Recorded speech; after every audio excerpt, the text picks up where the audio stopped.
అసురహననం. 'Power star Pawan Kalyan' అభిమానులకే కాదు, cinema ఇండస్ట్రీలో ట్రెండింగ్‌గా నడుస్తున్న సాంగ్. ఒక పూనకాలు తెప్పిస్తున్న పాట. ఆ పాట రాసిన రాంబాబు ఇప్పుడు మనతో ఉన్నారు. నమస్కారం రాంబాబు గారు. నమస్తే అండి. ఆహ్, డ్రీమ్స్ కమ్స్ ట్రూ అనుకోవచ్చా? ఈ పాట విషయంలో అనుకోవచ్చండి. ఎలా వచ్చింది? అవకాశం ఎలా వచ్చింది? ఈ అంటే ఈ సినిమా డైరెక్టర్ జ్యోతికృష్ణ గారిని అప్రోచ్ అయ్యానండి. ఆయనది 'రూల్స్ రంజన్' అని అంతకుముందు సినిమాలో ఒక సమ్మోహనుడు. 'సమ్మోహనుడు' అనే ఒక పాట చాలా సూపర్ హిట్ డూపర్ అయ్యి హిట్. అవును. చాలా ట్రెండ్ అయిందప్పుడు. నేను ఆ పరిచయంతో సార్ మీరు పవన్ కళ్యాణ్ గారికి చేస్తున్నారు కదా! నేను ఒక పాట రాస్తాను అని అడిగాను. అయితే కీరవాణి గారి మ్యూజిక్ చాలా పెద్ద ప్రాజెక్టు. కీరవాణి గారు ఏమంటారో చూద్దాము అన్నట్టుగా అన్నారు. తర్వాత నేను అప్పుడప్పుడు ఆయనకి మెసేజ్ చేస్తూ కొంచెం ఆయనకి టచ్‌లో ఉండి ఆఫీస్‌కెళ్తున్నా. అయితే ఒకరోజు సరే నీకు కొన్ని విజువల్స్ చూపిస్తాను. ఆ విజువల్స్ చూసి నీకేదన్నా రాయాలనిపిస్తే రాయి అన్నారండి. ఆ పక్కన ఎడిటింగ్ రూమ్ ఉంది. అక్కడికి తీసుకెళ్లారు. ఆ విజువల్స్ చూశాను నేను. విజువల్స్ చూస్తే అయి ఒక రేంజ్‌లో ఉన్నాయి. చాలా ఫెరోషియస్‌గా యాక్షన్ సీక్వెన్స్ ఇవన్నీ చాలా ఎమోషనల్ సీన్స్ అవన్నీ ఉన్నాయి. చాలా చూపిచ్చారు నాకు విజువల్స్. నువ్వు ఇవి చూసావు కదా! దీన్ని బట్టి ఒక హీరో మాస్ ఎలివేషన్ సాంగ్ లాగా కావాలి. అది ఏంటంటే మనకి రెగ్యులర్ ఫార్మాట్ కాదు. ఇది 17థ్ సెంచరీ కథ కాబట్టి పదాలు అవన్నీ ఇప్పటి పదాల్లాగా ఉండకూడదు. చాలా వెయిట్ ఉండాలి. అదిని కీరవాణి గారు గురించి తెలుసు కదా! ఆయన 'బాహుబలి', 'ట్రిపుల్ ఆర్' ఆ రేంజ్‌లోనే ఉండాలి లిరిక్స్ అని ఆయన చెప్పారు. ఇంకప్పుడు నేను ట్రై చేశాను. మీ ఇప్పటివరకు చేసిన మీ పాటలకి పూర్తిగా విరుద్ధమైన పా సాంగ్ ఇది. అవును. ఇప్పటివరకు మీరు రాసిన పాటలకి కంటే చాలా భిన్నమైన పాట, భిన్నమైన సిట్యుయేషను. అవునవును. ఎలా కరెక్ట్ చేయగలిగారు? హ్మ్. అంటే ఈ మధ్య నేను చాలా సినిమాలకి సింగిల్ కార్డ్ రాశానండి. కొన్ని డబ్బింగ్ సినిమాలకు కూడా రాశాను. ఆహ్, ఫస్ట్ ఏంటంటే 'రాంబాబు గోసలంటే' లవ్ సాంగ్స్, బ్రేకప్ సాంగ్స్, ఏదో రొమాంటిక్ సాంగ్స్ ఇలాంటివి రాస్తారనుకున్నారు. కొన్ని అన్ని సిట్యుయేషన్స్‌కి రాయటం అలవాటు చేసుకున్నాను. అదొకటిని నాకేంటంటే ఇది పవన్ కళ్యాణ్ గారి సినిమా. కీరవాణి గారి మ్యూజిక్. అంటే చాలా ఏఎం రత్నం గారు ప్రొడ్యూసర్. నాకు ఈ 3 మైండ్‌లో ఉన్నాయి.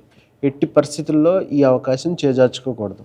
మనం ఏంటో మనం నిరూపించుకోవాలి అని చెప్పి నేను దాన్ని కూర్చున్నా. ఒక ఫస్టు కొంచెం అంటే మనం పవన్ కళ్యాణ్ గారిని భగవంతుల్లా చూస్తారు ఫ్యాన్స్ వీళ్ళంతా. అందుకోసం వజ్రదేహాయ భభ్రురూపాయ రౌద్రరాధేయ ఉగ్రవ్యాఘ్రాయ ఇలా కొంచెం అలా తీసుకున్నానండి స్టార్టింగ్. తర్వాత అసలు పాటలోకి వెళ్ళాలి పల్లవిలోకి. అప్పుడు కొంచెం ఒక శివతాండవాన్ని బేస్ చేసుకుని కొంచెం శివుడికి సంబంధించింది తీసుకుంటే బాగుంటుంది. కొంచెం ఫెరోషియస్‌గా ఉంటుంది. నేను కొన్ని విజువల్స్ చూశాను కదా! చాలా బాగున్నాయి. ఎలా ఉంది అసలు ఆ విజువల్స్ చూసినప్పుడు మీ చాలా ఫీలింగ్? బాగుంది. అసలు నేను ఆ విజువల్ చూసి ఇన్‌స్పైర్ అయ్యే నేను ఒక లవ్ సాంగ్ రాసేవాడిని. కొంచెం ఈ దీంట్లో అంత గట్టి పదాలు కొంచెం ఆ ఫార్మాట్ అంతా కుదిరిందంటే ఆ విజువల్ నాకు ఇన్‌స్పైర్ చేసింది. అలాగే మన జ్యోతికృష్ణ గారు ఏం చెప్పారంటే నాకు ధర్మం కోసం పోరాడేవాడు మన కథానాయకుడు 'హరిహర వీరమల్లు'. ఆయన సినిమాలో అదే క్యారెక్టరు. బయట కూడా ఇంచుమించు అదే క్యారెక్టరు. ఈ రెండిటిని నువ్వు బ్యాలెన్స్ చేస్తూ రాయాలి. సినిమాకి యూజ్ అవ్వాలి. బయట ఫ్యాన్స్‌కి కూడా ఈయన ఇది కదా అనిపించాలి. నువ్వు ఈ రెండిటిని బ్యాలెన్స్ చేసి రాయమన్నారు. అప్పుడు నేను ఆ పల్లవి ఎలా తీసుకున్నానంటే కొంచెం శివుడిని బేస్ చేసుకొని ప్రళయకాల రుద్రుడల్లె తాండవించు భైరవం భువనమైన గగనమైన దద్దరిల్లు రౌరవం నిసిని చీల్చు క్షిద్రుడల్లె ఉద్భవించు ఆయుధం అలా తీసుకున్నాను. అది ఎప్పుడైతే కొంచెం కొంచెం ఆ శివుడిని బేస్ చేసుకుని తీసుకున్నానో దానికి మంచి పవర్ వచ్చింది. ఇంకా పవన్ కళ్యాణ్ గారి పవర్ మనకు తెలిసిందే. ఈ 2 మిక్స్ అయ్యింది. తర్వాత ఇంకా కీరవాణి గారి మ్యూజిక్ ఆయన నెక్స్ట్ ఏమన్నారు? లెవెల్‌లో లిరిక్స్ తీశారు. వినగానే కీరవాణి గారు ఏమన్నారు? అయితే ఫస్ట్ నేను జ్యోతికృష్ణ గారి దగ్గర లిరిక్స్ మేము లాక్ చేసుకున్నాం అండి. తర్వాత నేను కీరవాణి గారికి చెప్పి ఆయన ఓకే అంటే నిన్ను పిలిపిస్తారా బాబు అన్నారాయన. కీరవాణి గారు చెప్పి ఆయన లిరిక్ చూపించినట్టున్నారు. ఓకే పిలవండి అన్నారంట ఆయన. సరే నేను వెళ్ళేటప్పుడు చెప్పారు. భయపెట్టారు నన్ను. జాగ్రత్త ఆయన సాహిత్యంలో చాలా దిట్ట. అవును. ఆ, ఆయన పాటలు రాస్తారు. అంతా నువ్వు అంటే మన నేను నిన్ను పంపిస్తున్నానంటే నువ్వు నా పరువు నిలబెట్టు అన్నారు ఆయన. డైరెక్ట్గానే అన్నారు. నేను భయపడుతూ వెళ్ళాను. కానీ ఆయన చాలా బాగా మాట్లాడారు. చాలా కంఫర్ట్ లెవెల్ క్రియేట్ చేశారు. చాలా అభిమానంగా చాలా ఆత్మీయంగా పలకరించి మాట్లాడి మీది ఏ ఊరు? మీది మాది ఒకే ఊరని సంథింగ్ అలా మాట్లాడుకున్న తర్వాత కొంచెం ఒక కంఫర్ట్ లెవెల్‌కి వచ్చిన తర్వాత పాట మీద కూర్చుందాం అన్నారు. నేను లిరిక్ పేపర్ ఇచ్చాను. ఆయన చక్కగా నిదానంగా పాడుకుంటూ వచ్చారు. నాకు ఎంత హ్యాపీ అనిపించిందంటే ఎప్పుడో స్టూడెంట్ నంబర్ 1లో 'ఎక్కడో పుట్టి ఎక్కడో పెరిగన్న' పాట నాకు చాలా ఇష్టం. ఆయన వాయిస్‌లో. నేను రాసిన పదాలు ఆయన ఆయన వాయిస్‌లో వస్తుంటే తెలియని హ్యాపీనెస్. తర్వాత మొత్తం అంతా అయిన తర్వాత ఓకే రాంబాబు గారు పాట చాలా బాగుంది. మనం రికార్డింగ్‌కి వెళ్ళిపోదాం అన్నారు. అంత సింపుల్. అసలు నా హ్యాపీనెస్‌కి అసలు ఇంక అన్‌లిమిటెడ్ అనమాట ఆ రోజు. అలాగే అయిపోయిన తర్వాత సరే మనం ఒక సెల్ఫీ తీసుకుందాం అని చెప్పి ఆయన ఒక సెల్ఫీ తీసుకుని అప్పటికప్పటికి ఇన్‌స్టాలో పోస్ట్ చేశారు. 'Harihara Veeramallu' new song with new collaboration అని చెప్పి. ఆ రోజుని నేను మర్చిపోలేనండి. ఎందుకంటే నాకు ఎప్పటినుంచో ఇప్పుడు 'పుణ్యభూమి నా దేశం' పాట నా చిన్నప్పుడు నేను పాడుకుంటూ తిరిగేవాడిని. అలాగే ఆహ్, 'బొబ్బిలి సింహం' గాని చాలా చాలా సినిమాలున్నాయి. 'అన్నమయ్య', 'రామదాసు' ఎన్నో మహత్తరమైన పాటలు చేశారు ఆయన. ఆయన మ్యూజిక్‌లో పాట రాయటం, ఆ రోజు ఓకే అవ్వటం అనేది నా జీవితంలో మర్చిపోలేను. అలాగే ఆయన చూపించిన అభిమానం, ఆప్యాయతను కూడా మర్చిపోలేను. అంటే కెరియర్‌లో ఒక బిగ్గెస్ట్ ఛాన్స్, బిగ్గెస్ట్ టర్న్ అనుకోవచ్చా? అనుకోవచ్చండి. ఎందుకంటే పాట రిలీజ్ అయింది. లిరిక్స్ చాలా బాగున్నాయి అని అంటున్నారు చాలా కామెంట్స్‌లో. అంటే మీడియా అవ్వచ్చు, లేదు కొంతమంది రచయితలు అవ్వచ్చు, తోటి రచయితలు అవ్వచ్చు. చాలామంది రాసావు అంటే ఆ లిరిక్స్‌లో నువ్వు ఏవైతే వర్డ్స్ వాడావో వాటిని పలుకుతుంటే ఒక శబ్దం వస్తది. ఆ శబ్ద విస్ఫోటనంలాగా ఉంది ఈ పాట. చాలా బావుంది అని చెప్పి 'చంద్రబోస్' గారు కూడా నాకు వాయిస్ మెసేజ్ పెట్టారండి. సూపర్బ్! సూపర్బ్! ఒక ఆస్కార్ విన్నర్ 'కీరవాణి' గారు ఆహ్, రాయటానికి ఛాన్స్ ఇస్తే, ఇంకొక ఆస్కార్ విన్నర్ బెస్ట్ కాంప్లిమెంట్ ఇచ్చారండి. ఇంకా పవర్ స్టార్ 'పవన్ కళ్యాణ్' గారు కూడా ఒకరోజు 'కీరవాణి' గారి స్టూడియోలో కలిసాం మేము. నేను 50 సార్లు విన్నాను. పాట చాలా బావుంది అని చెప్పారండి. ఇంకా అసలు ఈళ్ళు ముగ్గురు మెచ్చుకుంటే ఈళ్ళ ముగ్గురియే బెస్ట్ కాంప్లిమెంట్స్. మా టీమ్‌లోనే చాలా బెస్ట్ కాంప్లిమెంట్స్ వచ్చాయి. నా లైఫ్‌లో ఈ పాట తీసుకొచ్చిన ఆనందం, ఈ పాట తీసుకొచ్చిన పేరు మర్చిపోలేను. మీకు జ్యోతికృష్ణ గారి మాట నిలబెట్టుకున్నారైతే. అవునండి. ఎందుకంటే జ్యోతికృష్ణ గారు నన్ను చాలా నమ్మారు. ఎందుకంటే ఆల్రెడీ ఆ సినిమాకి 'చంద్రబోస్' గారు వీళ్ళందరూ రాస్తున్నారు పాటలు. ఈయనొచ్చిన తర్వాత నన్ను 'కీరవాణి' గారికి రికమెండ్ చేయాలి అంటే ఆయన ముందు నన్ను నమ్మాలి. ఇతను రాయగలడు అని. ఎప్పుడైతే నేను ఎడిట్‌లో ఆ విజువల్స్ అన్నీ చూసి సార్ నేను రాస్తాను సార్ అని నేను చాలా కాన్ఫిడెంట్‌గా చెప్పాను ఆయనకి. చాలా కాన్ఫిడెంట్‌గా ఉన్నావు నువ్వు. ఇలా ఈ టైప్ పాట నువ్వు రాయగలవా అన్నారు. నేను రాస్తాను చూడండి సార్ అని చెప్పి మీకు ఇన్స్పిరేషన్ ఏంటి? అంటే జనరల్‌గా అలాంటి పదాలు, పద ప్రయోగాలు తీసుకోవాలంటే లిరిక్ రైటర్‌కి చాలా హోంవర్క్ చేయాలి. అవును. సో, మీకు ఇలాంటి పాటలు మనకి మాస్ ఎలివేషన్స్ ఉన్న సాంగ్స్ చాలా సందర్భాల్లో, చాలా సినిమాల్లో వచ్చినాయి. అవును. సో, ఆ సినిమాల్లో మీకేది ఇన్స్పిరేషను? అంటే నేను కొంతకాలం వేటూరు గారి దగ్గర పనిచేశానండి. ఆయన రైటింగ్స్ అన్నీ నాకు అంటే నేను చాలా విన్నాను, వేటూరు గారు. చదివాను. ఓకే. వేటూరు సుందరమూర్తి గారి దగ్గర పనిచేశాను. తర్వాత సీతారామ శాస్త్రి గారివి నా దగ్గర ఆయన పాటలన్నీ అన్ని పాటలు నా దగ్గర బుక్స్ ఉన్నాయి. అలాగే చిన్నప్పటి నుంచి కొంచెం పురాణాల మీద కూడా కొంచెం ఐడియా ఉంది. నేను బీటెక్ బ్యాక్‌గ్రౌండ్ అయినా తెలుగు విషయంలో నేను తెలుగు పుస్తకాలు గాని అవన్నీ బాగానే చదివాను. అయితే ఇలాంటి సిచ్యువేషన్ వచ్చినప్పుడు కరెక్ట్‌గా హ్యాండిల్ చేయగలుగుతాను అని నాకు కూడా మొన్నే తెలిసింది. బానే చేశాను అనుకుంటున్నాను. ఇప్పుడు పాట బయటకొచ్చింది. ప్రేక్షకులు ఆదరిస్తున్నారు. కీరవాణి గారు, చంద్రబోస్ గారు, పవన్ కళ్యాణ్ గారు వీళ్ళు ముగ్గురు మెచ్చుకున్నారు లిరిక్స్ గురించి. ఇంకా ఏంటంటే బ్యాక్‌గ్రౌండ్ సాంగ్ ఇలాంటిది ఒక 'బగీరా' అని ఒక డబ్బింగ్ సినిమాలో 'రుధిరహార' అని ఒక పాట ఉందండి. అది కూడా చాలా బావుంటది. ఆల్రెడీ అక్కడ రాశాను. దీన్ని ఈ పాటకు వచ్చేపాటికి ఒక నెక్స్ట్ లెవెల్లో అంటే క్యారెక్టరైజేషన్ కనిపించాలి సాంగ్లో. క్యారెక్టరైజేషన్ కనిపించాలి. అక్కడ ఫుల్ యాక్షన్ ఎపిసోడ్స్ ఇవన్నీ జరుగుతూ ఉంటాయి. అలాగే పవన్ కళ్యాణ్ ఇమేజ్ని కూడా మనం మ్యాచ్ చేయాలి. అలాగే కీరవాణి గారి మ్యూజిక్లో ఒక బ్యాక్గ్రౌండ్ ఎలివేషన్ సాంగ్ వస్తుందంటే లిరిక్స్ని చాలామంది అబ్జర్వ్ చేస్తారు.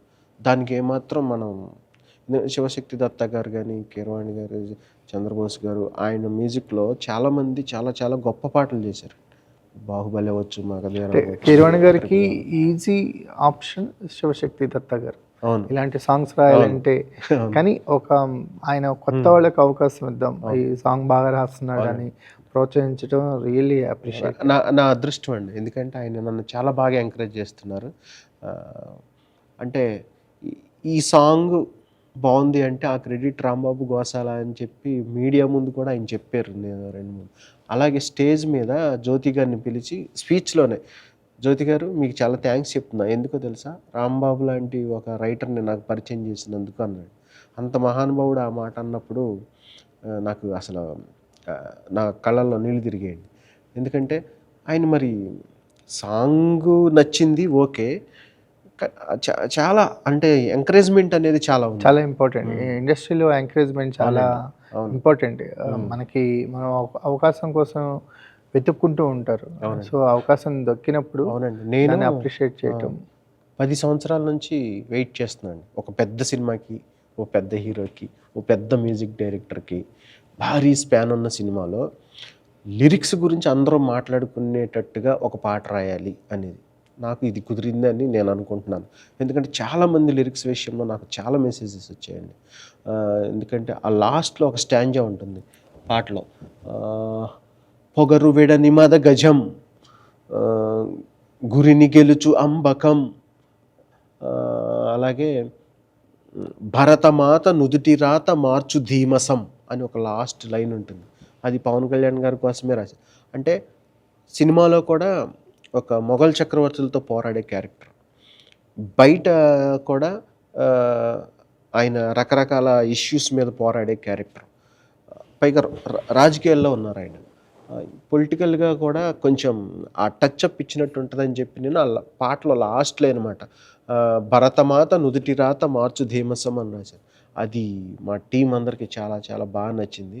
అలాగే ఈ ట్విట్టర్లో కానీ వీటిల్లో కానీ కామెంట్స్ ఉంటాయి, అన్న అసలు ఈ లైన్ చాలా బాగుందని చెప్పి దాన్ని అందరూ ట్రెండ్ చేస్తున్నారు. చాలా లిరిక్స్ పాటలో లిరిక్స్ అంటే పవన్ కళ్యాణ్ గారి రియల్ లైఫ్ కూడా సరిపోయే లిరిక్స్ దొరికాయి, మాటలు దొరికాయి కాబట్టి ఇంకా ఎక్కువగా లాంగ్విటీ ఉంటుంది. అవును అవును అవును అవును.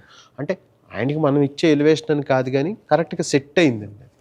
ఆయన ఉన్న ఎలివేషన్కి మ్యాచ్ చేసే ఇప్పుడు పవర్ స్టార్ పవన్ కళ్యాణ్కి ఒక పవర్ఫుల్ సాంగ్ చేయాలి, అది అన్ని రకాలుగా కుదిరింది.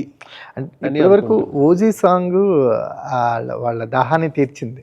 సో ఇప్పుడు వాళ్ళ లిస్ట్ లో ఇంకొక సాంగ్ యాడ్ అయ్యింది. అవునవును, చాలా మధ్యలో ఒక స్టాంజా కూడా, రారా అసురులే ముసురుకోగా, రారా అహితులే కసురుకోగా, రారా బుసలనే విసిరి వెయ్యరా, రారా శిరసులే తురిమి వెయ్యరా అని చెప్పి చాలా పవర్ఫుల్గా ఒక 4-5 స్టాంజాలు అంటే థియేటర్లో ఈ సాంగ్ వింటున్నప్పుడు నెక్స్ట్ లెవెల్లో కనిపిస్తుంది అని అనిపిస్తుంది. సో థియేటర్ ఎక్స్పీరియన్స్, ఈ సాంగ్ థియేటర్ ఎక్స్పీరియన్స్ చాలా బాగుంటుంది అనిపిస్తుంది. నేను ఆ విజువల్ చూశాను కదా, చాలా చాలా బాగుంటుంది. ఇప్పుడు లిరికల్ అనేది కొన్ని మనం లిరికల్ కోసం కొన్ని చేస్తాం విజువల్స్, అలా కాకుండా ఒరిజినల్ విజువల్స్ చాలా చాలా బాగున్నాయి. అసలు ఆయన ఒక రేంజ్లో అరాచకం సృష్టిస్తాడు ఈ పాటలో. మీకేంటి ప్రయాణం ఎలా సాగుతుంది? ఓకే, హ్యాపీ అండి. ఇప్పుడు అంటే ఎప్పుడు నేను రాస్తూనే ఉన్నా ఈ 10 years, ఉయ్యాల జంపాల నుంచి ఇప్పటి వరకు ఒక 200 సినిమాలు రాశానండి. ఇది 200వ సినిమా, ఎప్పుడూ ఆగలేదు. కాకపోతే ఇప్పుడు ఒక పెద్ద సినిమా వచ్చింది, దానికి ఒక మంచి పవర్ఫుల్ సాంగ్ పవర్ స్టార్ గారికి పడింది, అది చాలా హ్యాపీ. Okay, super. మీరు ఈ సినిమాతో పవన్ కళ్యాణ్ అభిమానులే కాదు, మీ సాటి గీత రచయితలను కూడా ఆకట్టుకున్నారు, వాళ్ళ నుంచి కూడా ప్రశంసలు పొందారు. అట్ ద సేమ్ టైం ఏంటంటే కీరవాణి గారు లాంటి ఒక దిగ్గజ సంగీత దర్శకుడు మన మిమ్మల్ని భారతదేశం గర్వించదగ్గ సంగీత దర్శకుడు, ఎగ్జాక్ట్లీ ఆస్కార్ విన్నర్. ఇంకా అసలు ఆయన గురించి ఎన్ని చెప్పినా తక్కువే సంగీతంలో. అలాంటి ఒక సంగీత నిధి ఆయన సంగీతంలో పాట రాయటం, ఆయన మెచ్చుకోవటం లిరిక్స్ అవి నాకు నా కెరీర్కి ఈ పాట ఒక అంటే ఇంకో స్థాయికి తీసుకెళ్లేందుకు ఒక మెట్టు అని అనుకుంటున్నాను. అంటే ఒక గొప్ప సాంగత్యంలో పడ్డారు. అవును అవును ఈ కరెక్ట్గా పాటతో. చెప్పాలంటే సో మీ కెరియర్లో ఇలాంటి సాంగ్స్ మరిన్ని రావాలని, అంటే మరిన్ని ఆపర్చునిటీస్ రావాలని, ఒక అంటే పెద్ద స్పాన్ ఉన్న సినిమాలకే కాదు, ఒక మీనింగ్ఫుల్ సాంగ్స్ కూడా చాలా రాస్తున్నారు మీరు.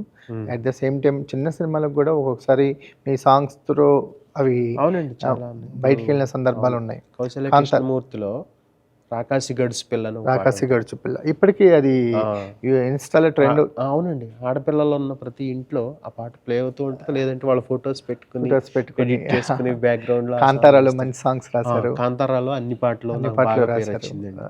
Okay, at the same Arjun time Reddy, Arjun Reddy, Majili, Majili, చాలా వరుడు కావాలను. వరుడు కావాలి, అంటే చాలా హిట్ సాంగ్స్ ఉన్నాయి. కానీ హరిహర వీరమల్లి అనేది ఇంకొక ఫేజ్ కి తీసుకెళ్ళింది, ఇంకొక లీగ్ తీసుకెళ్ళింది మిమ్మల్ని. సో ఈ లీగ్లో కూడా మీకు మంచి సాంగ్స్ పడాలని కోరుకుంటున్నాం.